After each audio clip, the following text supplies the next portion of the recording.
Why are some servers so popular while others, which are similarly equipped with almost same minigames, aren't?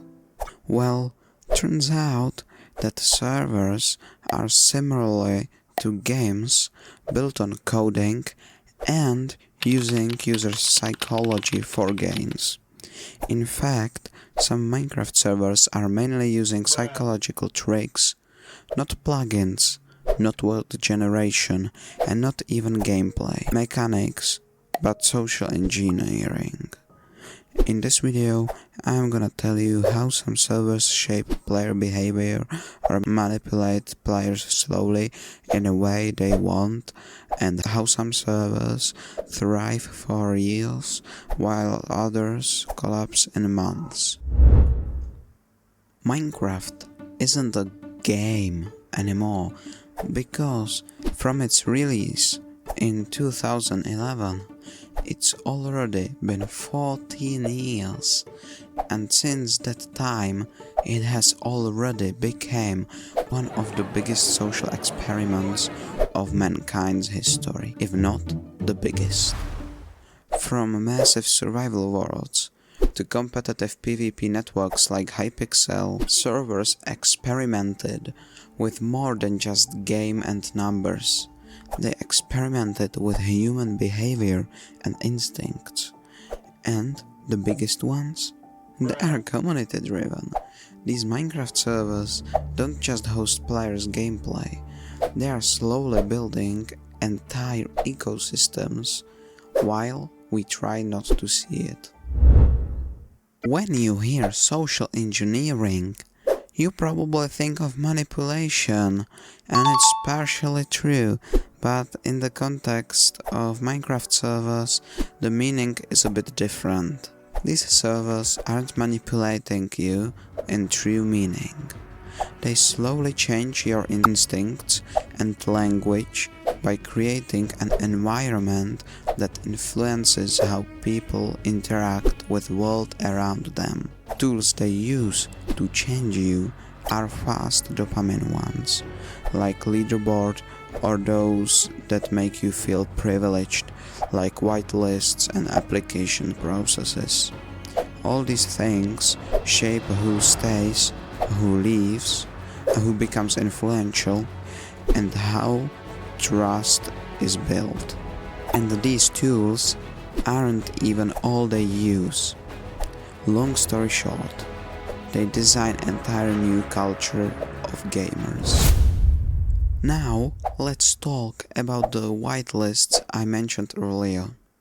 Servers like Hermitcraft operate on invite-only systems. In other words, you can't just log in. You have to be approved, and at first glance it seems exclusive until you realize its impact on your psychology. It creates a feeling of scarcity and prestige, which makes you commit more, so you won't get kicked in the next season.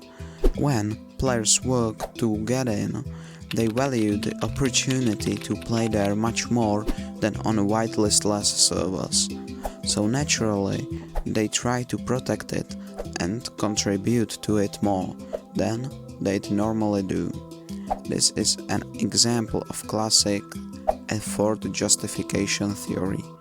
The more you invest your time and effort into something, the more you care for it, and this strategy is used even with small survival SMP servers, which use Google formed applications for this exact reason.